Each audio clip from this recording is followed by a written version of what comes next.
ஈமாயுங்கிற படத்தை பார்த்துருப்பீங்க. பார்க்கலைன்னா கண்டிப்பாக பாருங்கள். அது என்னோட ஃபேவரட் படம். அந்த பாணியில் வந்திருக்கிற படம் தான் விஷம சமிதம் பந்துமித்ராதிகள். படத்துடைய கதை என்னன்னா, ஐஸ்வர்யராஜன் அதாவது அஞ்சலிக்கு சீக்கிரமே கல்யாணம் நடக்க போகுது. கட்டிக்க போகிற பையன் ஒரே டாக்ஸிக்காக இருக்கிறான். இந்த சைடு பார்த்தா காலேஜ் சீனியர் அஞ்சலியை ஒன் சைடாக ஸ்டாக் பண்ணிட்டு இருக்கிறான். இந்த சமயத்தில் அஞ்சலியோட பாட்டி இறந்துடுறாங்க. இவங்களை எப்படி அடக்கம் பண்ணினாங்கிறது தான் இந்த படத்துடைய மீதி கதை.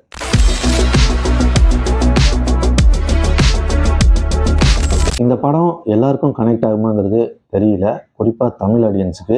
ஏன்னா ரொம்ப லோக்கல் நேட்டிவிட்டியோடு இருக்குது. இந்த படத்தில் வரக்கூடிய சம்பவங்கள் எல்லாமே அங்கே இருக்கிற ஆளுகளுக்கு தான் ஒர்க் அவுட் ஆகும்னு தோணுது. உதாரணத்துக்கு நம்ம குடும்பத்தம் படம் அங்கே இருக்கிறவங்க பார்ப்பாங்களாங்கிறது டவுட்டு தான். அதே மாதிரி தான் இங்கேயும் மைல்டு ஸ்பாயிலர் இருக்குது. இந்த படத்தில் நிறைய கிளைக்கதைகள் இருக்குது. கல்யாண வீடுங்கிறனால பெயிண்ட் அடிக்க 2 பேர் வருவாங்க. அங்கே அந்த சூழலில் அவங்க மாட்டிட்டு முழிக்கிறதெல்லாம் சமவலையாக இருக்கும். அதே மாதிரி அந்த காலேஜ் சீனியர் அவரும் அவர் ஃப்ரெண்டும் இங்கே வருவாங்க. அஞ்சலியை பார்த்து எப்படியா ப்ரப்போஸ் பண்ணலான்ட்டு வருவாங்க சாவு வீட்டில். அப்போ அங்கே இருக்கிறவங்கள பார்த்துட்டு பெங்காலி வந்துட்டான் குழிவெட்ட சொல்லுன்னு இவங்களை மாற்றி விட்டு அந்த ஃப்ரெண்டை குழிவெட்டை வச்சு சரியான ரூஸாக இருப்பாது. அது திரும்ப திரும்ப இங்கே வெட்டாது அங்கே வெட்டு, அங்கே வெட்டாது இங்கே வெட்டுன்னு அளக்க விடுவானுங்க. அது சக்கல்வாலையாக இருக்கும். அதே மாதிரி மாப்பிள்ளை வீட்டுக்காரங்க அட்ரஸ் தெரியாமல் தெருவா அலையிறது, இது எல்லாமே ரொம்ப ஆர்கானிக்காக படத்தோட பிளெண்ட் ஆகி இருக்கு. படத்தில் ரொம்ப நியூவான்ஸான டார்க் காமெடிகள்லாம் இருக்குது. அது எத்தனை பேர்த்துக்கு புரியுங்கிறது தான் தெரியல. இந்த படம் ஒரு டார்க் காமெடியை ஃபோக்கஸ் பண்ணாலும் ஒரு லேயரில் ஒரு குறிப்பிட்ட கம்யூனிட்டியை பற்றி அவங்களுக்குள்ள இருக்கக்கூடிய பிரச்சனைகளை பற்றியும் பேசுது. எல்லா கேரக்டரும் கரெக்டாக ஸ்கெட்ச் பண்ணியிருக்காங்க. கொஞ்சம் கூடயும் திணிச்ச மாதிரியே இல்லை.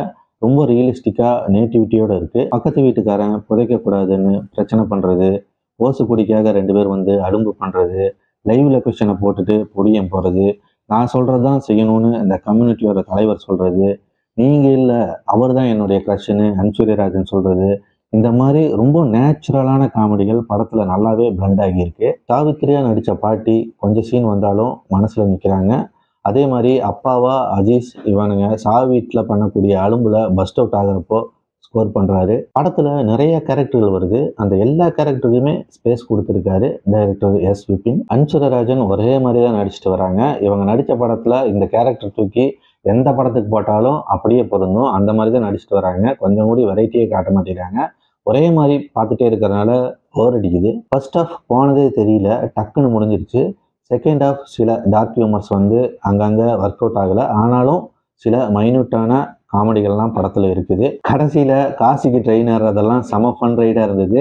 ஆனால் இது எவ்வளோ பேர் இதை புரிஞ்சுக்குவாங்கங்கிறது தான் இந்த படத்தில் இருக்கக்கூடிய பெரிய பிரச்சனையே. கூடுதல் தகவலாக இந்த படத்துடைய ப்ரொடியூசர் காசு வாங்கி ரிவ்யூ பண்ணியிருக்குன்னு சொல்லி ஒரு யூடியூபர் மேலே கேஸ் போட்டிருக்காரு. ஸோ ஓவராலாக இந்த படம் எனக்கு ஒரு ஃபன் ரைடாக இருந்தது. இங்கே எத்தனை பேர்த்துக்கு இது ஒர்க் அவுட் ஆகுங்கிறது எனக்கு தெரியல. தேட்டரில் ஓடிட்டுருக்கு. பார்த்துட்டு உங்களுக்கு ஒர்க் அவுட் ஆச்சா இல்லையாங்கிறத கமெண்ட்டில் சொல்லுங்கள். பாய்.